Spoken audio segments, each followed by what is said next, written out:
French Express Courier Private Limited, Domestic International Cargo. உங்கள் இல்லம் தேடி வந்து கொரியர் புக்கிங் டெலிவரி செய்து தரப்படும். வணக்கம். இன்றைய தலைப்புச் செய்திகள். ஜனநாயகத்தை படுகொலை செய்யும் SIRக்கு எதிராக ஒருங்கிணைந்து குரல் கொடுப்பது அனைத்து கட்சிகளின் கடமை என்று முதலமைச்சர் MK ஸ்டாலின் கருத்து. அனைத்து கட்சி கூட்டத்தில் பங்கேற்ற தலைவர்களுக்கு நன்றி. SIRக்கு எதிரான அனைத்து கட்சி கூட்டத்தில் பங்கேற்க வீரர்கள் வந்ததாக RS பாரதி விளாசும். பயந்தவர்கள் வரவில்லை என்று விமர்சனம். கரூர் சம்பவம் தொடர்பாக விஜய்க்கு புதிய நெருக்கடி. பனையூரில் நாளை விசாரணை. தமிழகம் முழுவதும் தாயுமானவர் இடத்தில் முதியோர் மாற்றுத்திறனாளிகளுக்கு நாளை முதல் ரேஷன். 65 வயது நிரம்பினாலே பொருட்கள் கிடைக்கும். இனி விரிவான செய்திகள். தமிழகத்தில் மக்களின் வாக்குரிமையை பறித்து ஜனநாயகத்தை படுகொலை செய்யும் SIRக்கு எதிராக ஒருங்கிணைந்து குரல் கொடுப்பது அனைத்து கட்சிகளின் கடமை என்று முதலமைச்சர் MK ஸ்டாலின் தெரிவித்துள்ளார். அனைத்து கட்சி கூட்டத்தில் பங்கேற்ற 49 கட்சிகளின் தலைவர்களுக்கு அவர் நன்றி தெரிவித்துக் கொண்டார். கூட்டத்தில் பங்கேற்காதவர்கள் தங்களுடைய கட்சிகளின் SIR குறித்து விவாதித்து ஜனநாயகத்தை காக்க நடவடிக்கை எடுக்க வேண்டும் என்றும் முதலமைச்சர் கேட்டுக் கொண்டார். SIRக்கு எதிரான அனைத்து கட்சி கூட்டத்திற்கு வீரர்கள் வந்தார்கள் என்றும் பயந்தவர்கள் வரவில்லை என்றும் RS பாரதி விமர்சித்துள்ளார். கூட்டத்திற்கு அழைப்பு விடுத்தும் பங்கேற்காதவர்கள் குறித்து அவரிடம் கேள்வி கேட்கப்பட்டது.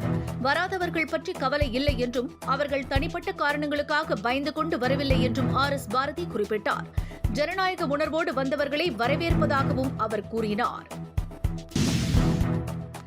SIR மூலம் பாஜக குறுக்கு வழியில் ஆட்சியை கைப்பற்ற நினைப்பதாக செல்வ பெருந்தகை குற்றம் சாட்டியுள்ளார். முதலமைச்சர் MK ஸ்டாலின் தலைமையில் SIRக்கு எதிராக நடைபெற்ற கூட்டத்தில் 49 கட்சிகளைச் சேர்ந்த தலைவர்கள் கலந்து கொண்டார்கள். இதில் பங்கேற்ற செல்வ பெருந்தகை பாஜக தேர்தல் ஆணையத்தை பயன்படுத்தி குறுக்கு வழியில் வெற்றி பெற முயற்சிப்பதாக குற்றம் சாட்டினார். தமிழகம் முழுவதும் நாளை முதல் தாயுமானவர் திட்டம் அமல்படுத்தப்படுகிறது. முதியோர் மாற்றுத்திறனாளிகளுக்கு நாளை முதல் ரேஷன் பொருட்கள் வீடு தேடி வழங்கப்படும் என்று தமிழக அரசு அறிவித்துள்ளது. இதில் 70 வயதை கடந்தவர்களுக்கு வழங்குவதாக திட்டமிடப்பட்டிருந்த நிலையில் தற்பொழுது 65 வயதை நிரம்பினாலே ரேஷன் பொருட்கள் வீடு தேடி வரும் என்று தெரிவிக்கப்பட்டுள்ளது. 41 பேர் உயிரிழக்க காரணமான கரூர் சம்பவம் தொடர்பான விசாரணையை CBI துரிதப்படுத்தி வருகிறது. கரூரில் இன்று வேலுசாமிபுரத்தில் வியாபாரிகளிடம் விசாரணை நடத்தப்பட்டது. அடுத்த கட்டமாக பனையூரில் உள்ள தமிழக வெற்றிக் கழகத்தின் அலுவலகத்தில் விசாரணை நடத்தவுள்ளது. கட்சி நிர்வாகிகளிடம் கேள்விகள் கேட்க திட்டமிடவும் பட்டிருக்கிறது. இதன் மூலம் விசாரணை வளையத்திற்குள் விஜய் சிக்க வாய்ப்புள்ளதாகவும் கூறப்படுகிறது. செங்கோட்டையனை நீக்கியது குறித்து செல்லூர் ராஜு விளக்கம் அளித்துள்ளார். அப்போது பேசிய அவர் தனக்கும் மன வருத்தம் இருக்கு என்று கூறியிருக்கிறார்.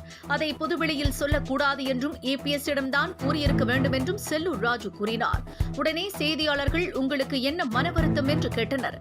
சுதாரித்துக் கொண்டு அவர் எனக்கு மன வருத்தமில்லை, EPS-என்னை நன்றாக வைத்துக் கொள்கிறார் என்று கூறினார். இதை பிரேக்கிங் நியூஸ் ஆக்கி விடாதீர்கள் என்றும் கேட்டுக் கொண்டார். நடிகர் ஷாருக் கானின் 60வது பிறந்த நாளையொட்டி அடுத்த ஆண்டு திரைக்கு வரவுள்ள கிங் படத்தின் டைட்டில் டீசரை படக்குழு வெளியிட்டுள்ளது.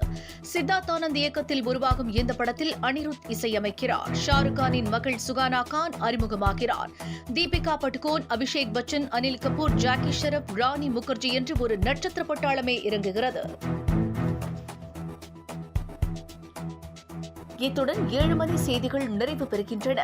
மீண்டும் செய்திகள் இரவு 10 மணிக்கு. வணக்கம். French Express Courier Private Limited, Domestic International Cargo. உங்கள் இல்லம் தேடி வந்து கொரியர் புக்கிங் டெலிவரி செய்து தரப்படும். என்றும் உங்களுடன் மை இந்தியா. முக்கிய செய்திகளை உடனுக்குடன் தெரிந்து கொள்ள சப்ஸ்கிரைப் பண்ணுங்க, பெல் பட்டனை பிரஸ் பண்ணுங்க. என்றும் உங்களுடன் மை இந்தியா.